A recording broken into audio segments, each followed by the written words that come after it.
Tanat yeng dang jong office u Chief Postmaster General North Eastern Circle Shillong kalai potrik nai lor kala pelat ya ka kot ling kedap special cover lor ka Rio Paralympics arja khan Rio ha office jong Shillong General Post Office Shillong hakani ka sngi lai dan lang u Chief Postmaster General North East Circle u Vasu Mitra bulong kongsan ringkat ka jing dan lang u ai panger nungsang Postmaster General North East Circle kumjo ka principal jong ka Mary Rice Center kong Adrina Khashiyeng kinoi kai jong ka school dwar jikrmen ki khana jong kini ki atali ki school ki nong trei jong ka tanat yeng dak bat ki wei kani ka jing pelat ya ka te kot ling kadop klong chibenta ban ai men sim ki khana ki badan jingduna ha ki de khot met ma dangshen ka Paralympics games ka long ha Brazil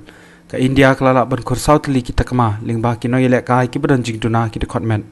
hakini kasngi Vasu Mitra la penpau halor ka jik sokmen bakino yela kai ki badan jingtuna hakidi khotmet kilala penpau ye ka jik tebet na ka benta ban wanra buram yakari India daka bakhur southli ki takma na ki southli ki takma artli ki de ki takma ksiar kawai ka takma rupa ba kawai ka takma renong kini ki kentop yu mari yapan thanga velu haka high jump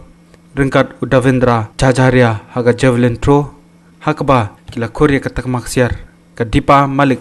la long ka kente ka baning kong chongkari ban khori ka takma rupa ha ka shot put ya ka takma runong lakhur de Varun Singh Bhati ha ka high jump. We are proud of all of them for their achievement because they competed at the world level and they achieved the level which most of us who are supposed to be properly able are not able to achieve. So a round of applause for all the specially able athletes who participated in the Paralympics Rio 2000.